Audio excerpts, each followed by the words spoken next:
everybody. This is Miss Pisano and Mrs. Kelly. Welcome to week 6 of Garden to Table. This is actually our last week in this series with Martin Middle School, Hennessy, and East Providence Boys and Girls Club. So those of you who are new, welcome, and those of you who have been with us along the way, I just want to say a big shout out, a big thanks to my colleagues, to everybody in my personal world who helped make this garden possible, and to all the families out there. You know, continue our mantra of staying safe, getting sunlight, keeping the social distancing, so eventually we can all be back together, and that's the ultimate goal. So let's get on with segment 6. This week, let's highlight the herb. The herb of the week is thyme, and ironically, thyme this week is spelled T-H-Y-M-E, and here's my English reading. Thyme is a homonym, a word that sounds the same and spelled differently. So when we think of the word time, we think T-I-M-E, like telling time, or what time is it, 11 o'clock in the afternoon. We had thyme, the herb, it sounds the same, but the spelling is so completely different. So for those of you who look at the word T-H-Y-M-E, you'd want to say thymine, like it should be pronounced that way, but it's not. So that's just the vocabulary, spelling, phonetic aspect of the word. I don't have thyme in my garden. So I was just saying to Mrs. Kelly before we jumped on today to meet with each other that last week our herb was dill, and this is really the only annual. So those of you who have been with us the whole time, remember, an annual is like your flowers or certain herbs that only come up once a year, then they die and they don't replenish. So this year, once the dill dies off, I believe I'm going to plant the thyme. So once I will put it probably in this position, and then we'll have it every year because it's a perennial. So thyme's kind of like a curly green little tight plant. It is known out of all our herbs to work together. I love this word, in conjunction. That means along with and getting back. We all need to work together. It's one of those herbs that works together with others.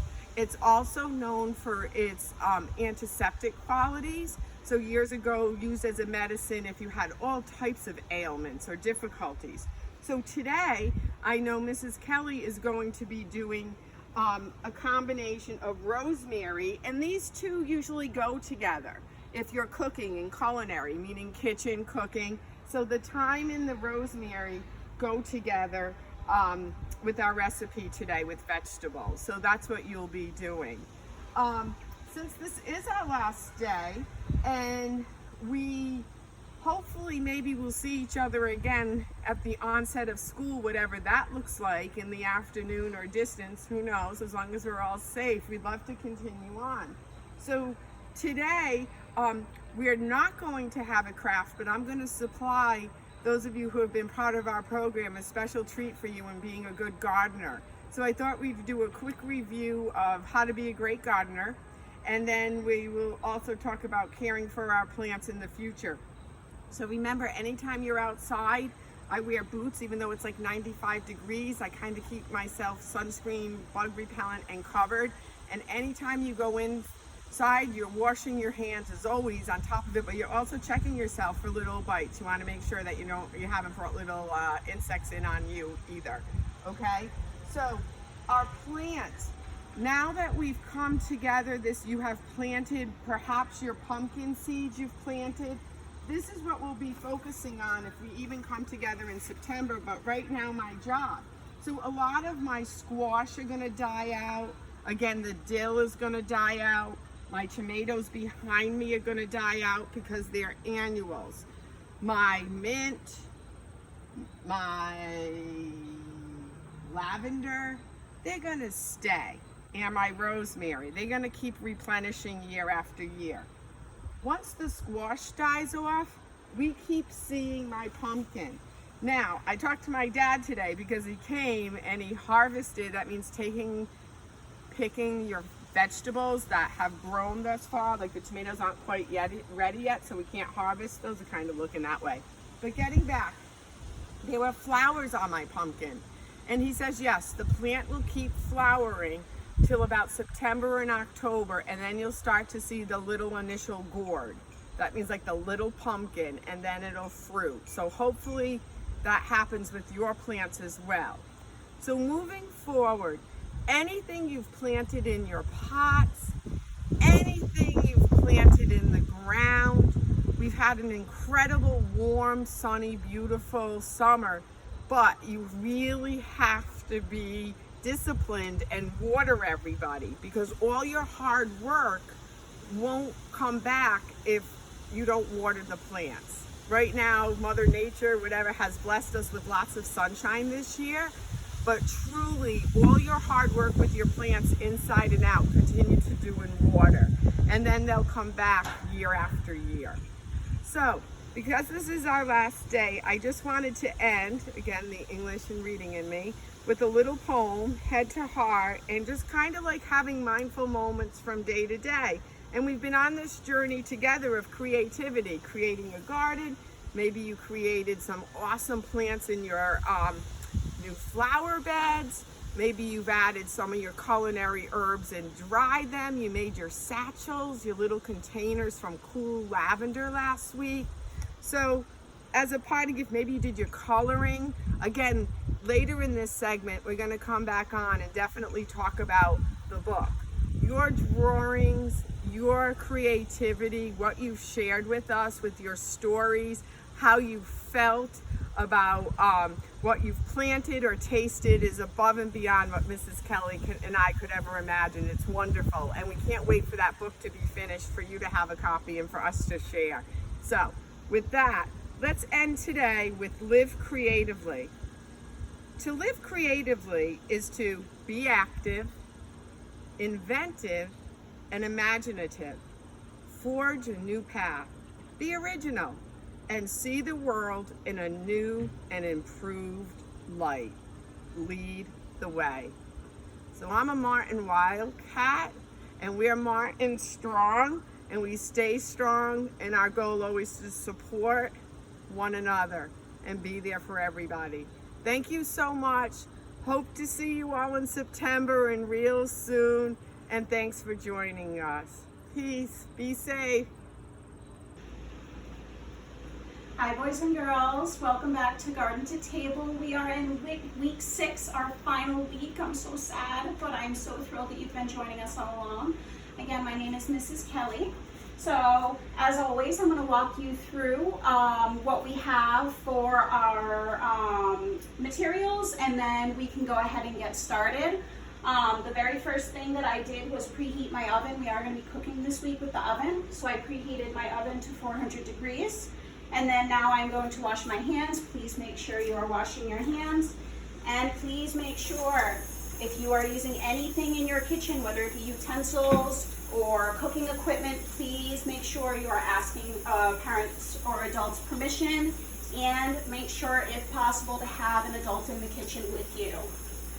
And again, saying our ABCs for that 20 seconds or so to make sure that we are scrubbing properly, so we're nice and clean and staying safe.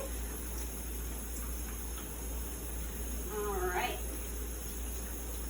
So we are all washed and dry. So I'm going to walk you through what you should have gotten in your bags. This week you're actually going to get probably the least amount that you've gotten so far. This is a very simple recipe. All right, so you should have gotten your recipe.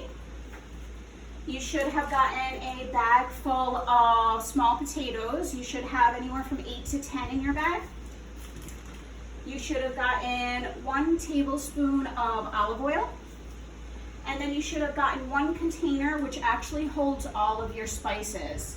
And in this container, you have half a teaspoon of garlic powder, 1/4 teaspoon of salt, 1/4 teaspoon of dried rosemary, 1/4 teaspoon of dried thyme, and a 1/16 of a teaspoon of pepper. So those are all of the things that you're going to need. Again, make sure we're being safe, have an adult with you, ask an adult's permission. Our oven is already preheated and ready to go, and this is very, very quick to put together. Now, the name of this week's recipe is called roasted new potatoes, and new potatoes typically means young potatoes. So they're picked early on, more so in the spring or in the summer, whereas most potatoes, if they're planted in the spring, you pick them at the end of summer or at the beginning of fall. So they're picked early, and this actually makes them excellent for cooking with the skins on. The skins end up being very thin, so you don't even have to peel them before you cook them. And then the insides, the outsides get very crispy, and then the insides are nice and mushy, which is exactly how you want your roasted potatoes to be. So as always, all of your vegetables, fruits will be pre-washed, but always a good idea to do it again, just to be safe. So they are in a bag, so you can go ahead and add water. Now, I did this prior to, so I'm just gonna give these a rinse. But since we're not taking off the skins, if you wanna give them a rub under the running water, just to make sure that there's no dirt or anything on there. Again, I already did this in mine, so I don't need to, but that's certainly something you can do to make sure that the skins are nice and clean, since we are not removing those before cooking. All right, so we got our rinse. And now what we're going to do is we're going to chop all of our potatoes in half. So again, these are very small potatoes. So we are just going to cut them in half, and that's going to be perfect size for those roasted potatoes that we want. Cutting board, knife, again, holding your knife properly, and again, asking permission before using it, and curling our fingers so that we are being safe. And we're just gonna chop these in half and put them in our bowl. So I'm gonna do this for all of my potatoes. Chopping them in half, and then in my bowl. Whoop. Be careful, don't do that. All right.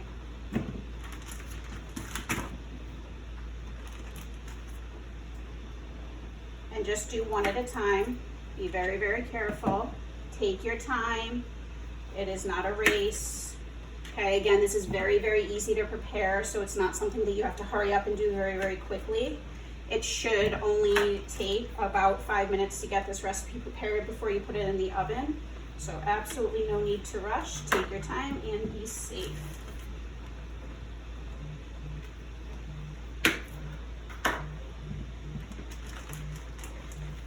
All right, we got a couple left.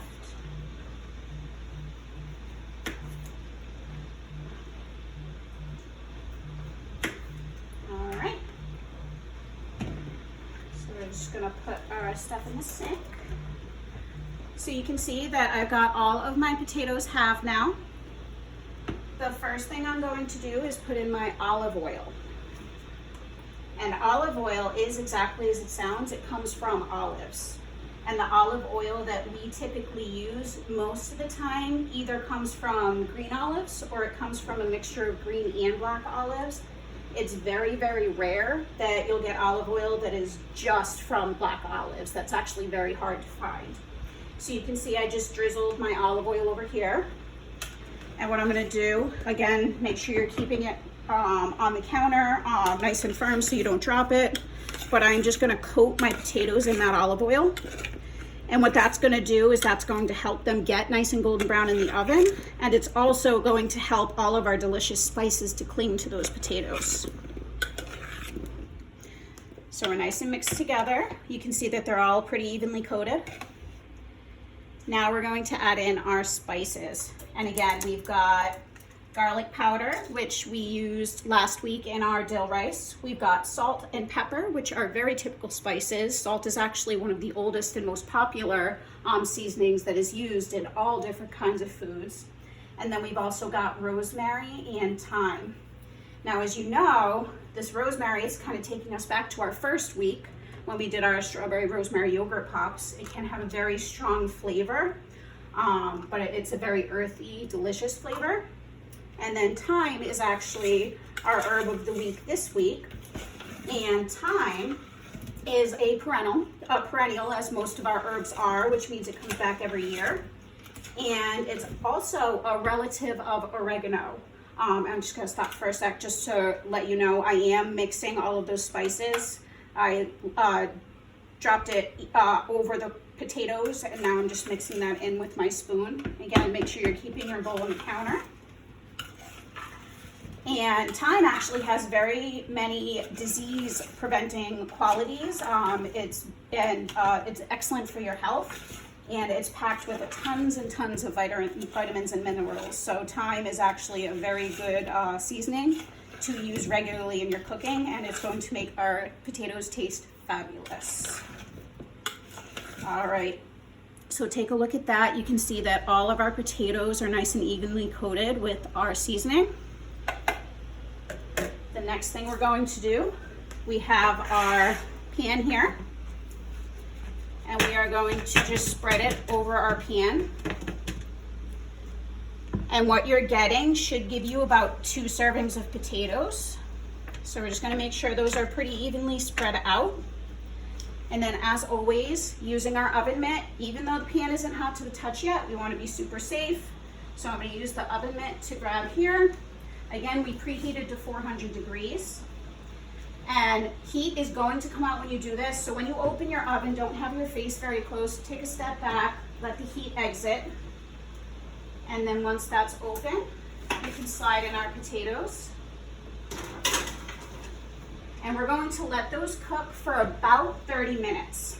Now, you do have the option halfway through at about 15 minutes in to flip over your potatoes. They should cook pretty evenly, but if you want, you can flip them over and make sure that they are getting a very nice even cook. And again, that's completely up to you if you want to do that. And again, depending on your oven, it might need a little less time, might need a little more. So I would make sure to check on it if you don't flip them halfway through. Around 20 or 25 minutes, I would check on them, stick a fork in it. And if the fork goes all the way through, then I would say that they are done, because you want them to be nice and tender. All right, so we'll see you back when these finish up. Bye. All right, so welcome back. We are going to check our roasted new potatoes, see if they are all set. They have been in for me for the full 30 minutes. Again, depending on your stove, it might take a little less, might take a little longer. And personally, I did flip them halfway through, but again, not something you absolutely have to do. That's completely up to you, but it definitely does give it a nice even cook, as you'll see. So again, using our oven mitt, being safe, making sure we have adult permission. We're gonna take a step back so we don't get blasted with heat. Open that up. Take out our potatoes. Close this back up. And then you can take a look at our delicious recipe and how that came out. You can see all of those seasonings. They're a nice golden brown. And another good way to double check to make sure that they are all set, you can use a fork. If it goes through easily, that means that they are well cooked. And it's completely up to you if you wanted to cook them a little bit longer. If you like them extra crunchy, you can completely do that. Now that my potatoes are out, I am going to turn off my stove. Make sure you always turn it off. And I hope that you and your family enjoy. Thank you again for joining us for our Garden to Table program. And we hope to see you come the school year. Bye. All right, so wrapping up week 6 of Garden to Table, I wanted to show you our Garden to Table book and what we have so far, and remind you that you have the opportunity to be a part of this and to have your work displayed. So please make sure, if you haven't already, you have your journals, your individual journals that you can edit. If you are having a hard time figuring out how to add in a reflection or figuring out how to add in your pictures, you can certainly just send an email to ckelley@epschools.ri.com. That's my email, Mrs. Kelly. And I can add in your pictures. If you're having a hard time putting them in your journal or your reflections, you can certainly just email them. That is perfectly fine. But again, this is what we have so far for our Garden to Table book. We have some examples of student pictures that have been taken so far. This is our back cover and our front cover.